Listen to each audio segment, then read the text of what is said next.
naturally, in a season where we have experienced unbelievable highs, record-breaking highs, and soul-crushing lows, it all comes down to Sunday Night Football.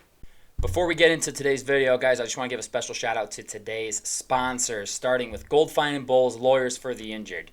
Personal injury, workers' compensation, those are their two things, but any sort of legal advice, they're the people to call. Give them a phone call, 309-673-5144. Tell them we sent you, okay? And I'd also like to shout out SeatGeek for sponsoring today's video as well. Use promo code PlaybookSports on their website to get $20 off your first purchase of $30 or more. Let's get back to the video. What's going on, everybody? Welcome back to the Playbook Sports Podcast. This is Nate coming at you with the final Miami Dolphins regular season preview for their Week 18 matchup against the Buffalo Bills in Miami on Sunday Night Football, the last regular season game of this NFL season. Real quick, Miami Dolphins 11-5 on the year. Fantastic record so far. A lot to play for.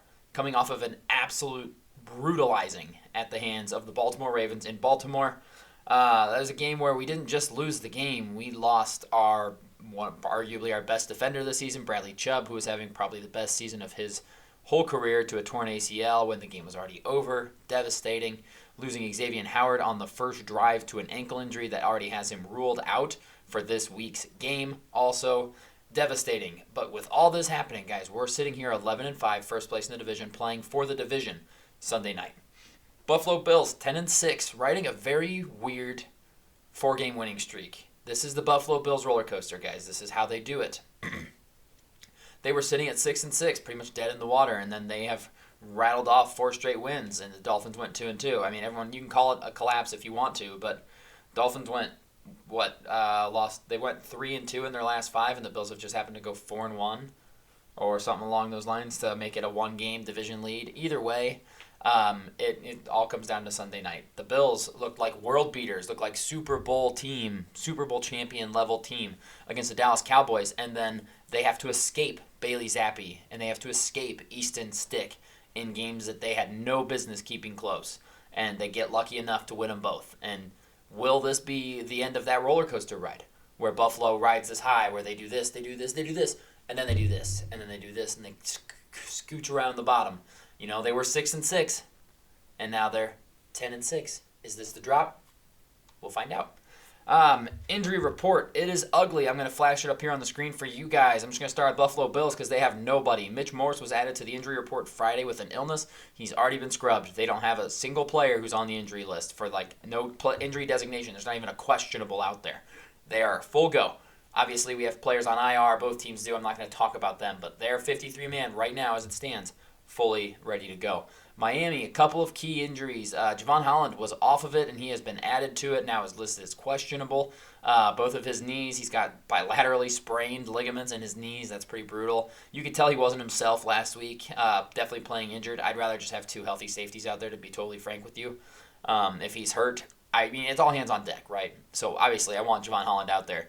But if Javon Holland is playing at 60% and we have somebody who can give 100% and that 100% is better than Javon Holland's 60%, give me that.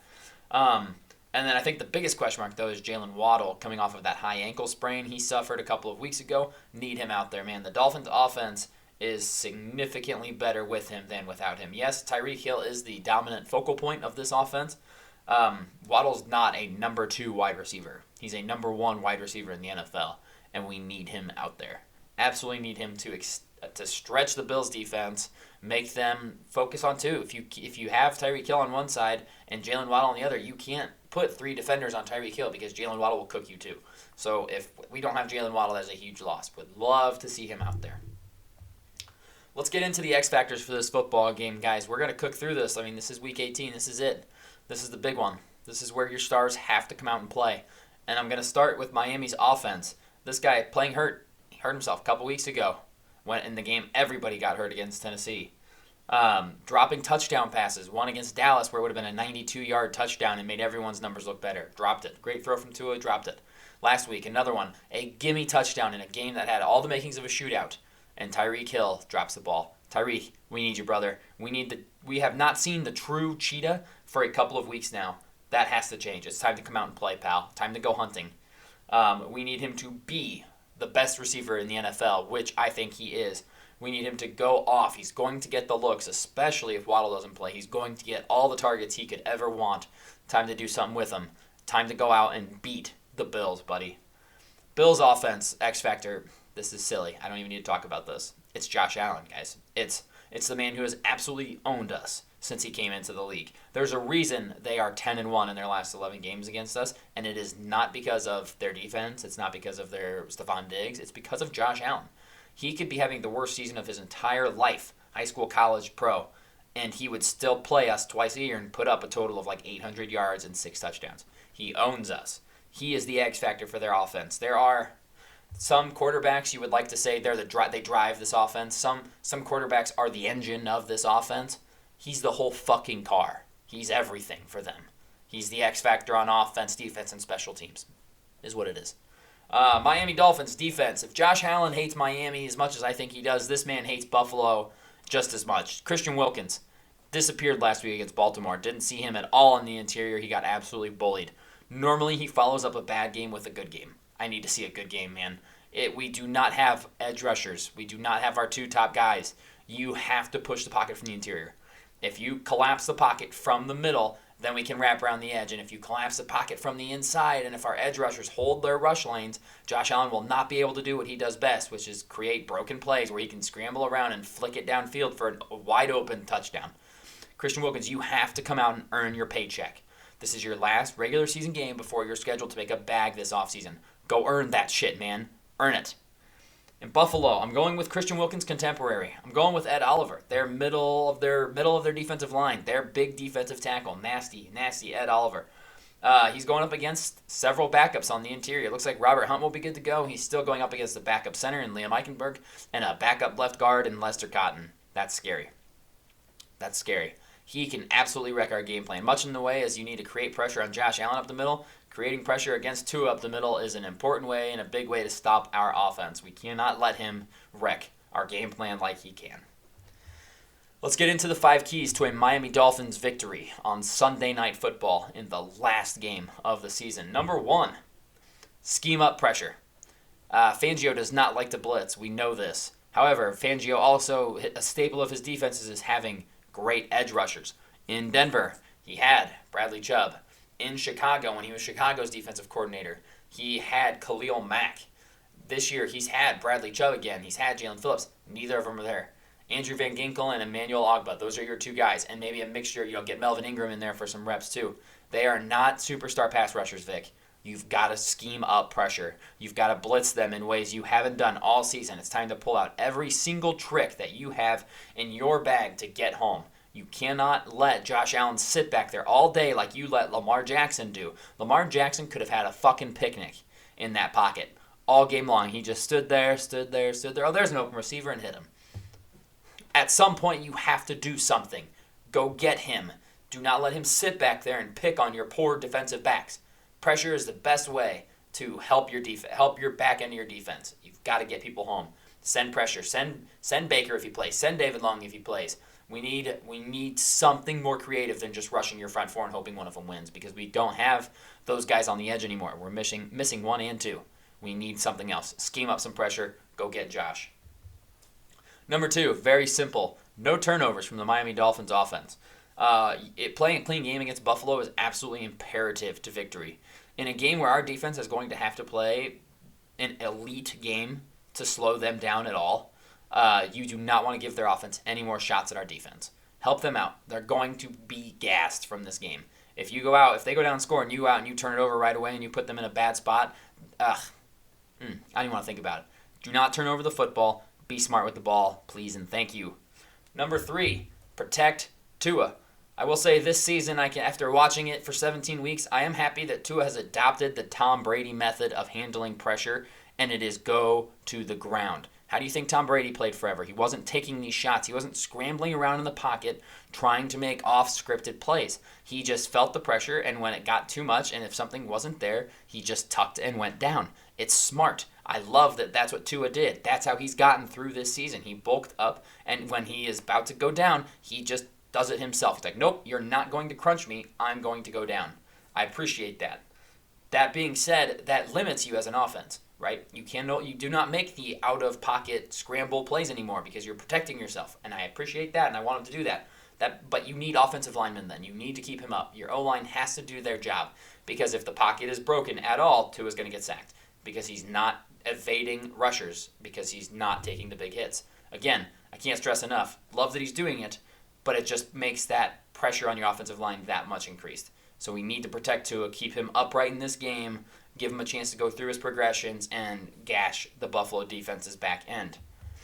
Number 4, it's going to be put a spy on Josh Allen all night long. I don't care if you're a middle linebacker. I don't care if you're a safety. I don't care if he does it with Christian Wilkins. There needs to be one of the Miami Dolphins' 11 defenders that are on the field that their only assignment is watch Josh Allen, and wherever he goes, you go. That's your whole job for this play. See him? Follow him.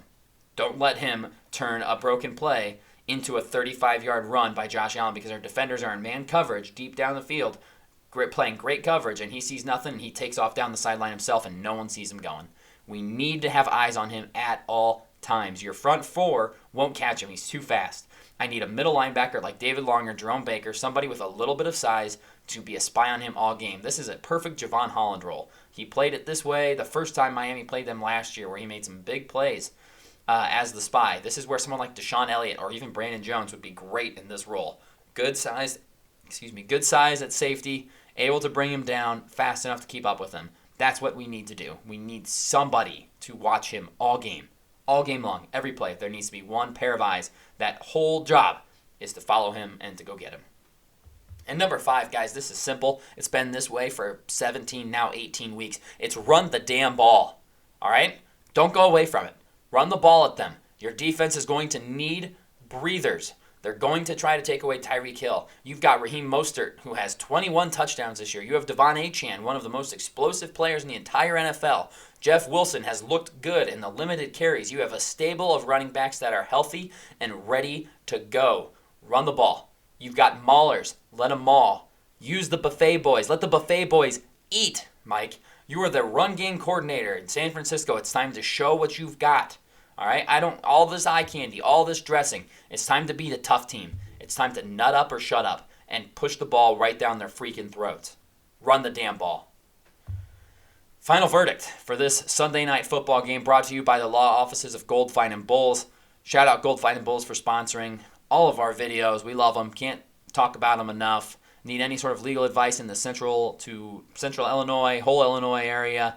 Legal advice in general. These guys know what they're doing. They're smart, easy to work with. Give them a call, 309-673-5144. We have their information all over all of our videos. Give them a call. Final verdict. Bills have won 10 of their last 11 games against Miami. The only loss coming last year. They kicked the shit out of us earlier this year in Buffalo, 48-20. No longer our worst loss of the year, but it was our worst loss of the year almost all season. However, Miami's a different team at home. 7-1 on the year with a complete meltdown as our only loss to the Titans.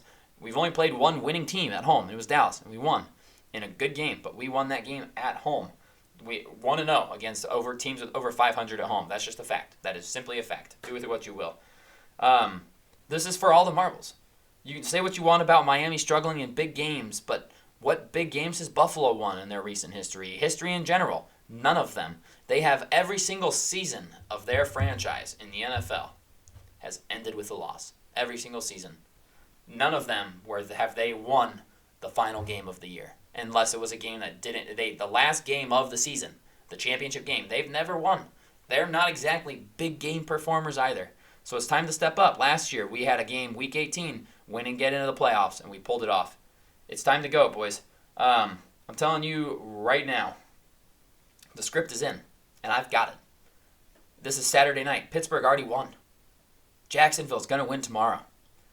And tomorrow, the Buffalo Bills are going to lose in Miami, and they are hanging them up for the season. Book those plane tickets to Cancun, Josh Allen, Buffalo Bills, because your season ends tomorrow night in South Beach. It's a short flight from Florida to Jamaica. Go wherever the hell you want, but it's not to the playoffs. Enjoy your off season. Miami's winning this football game. You're not coming into our house and taking the divisional crown from us. We've held it all season, and we're not giving it up. we're going into the playoffs as the 2 seed with a win over Buffalo 31-27 in a glorious send-off for the NFL's 104th season. Fins up, baby. I'll see you bitches in the playoffs.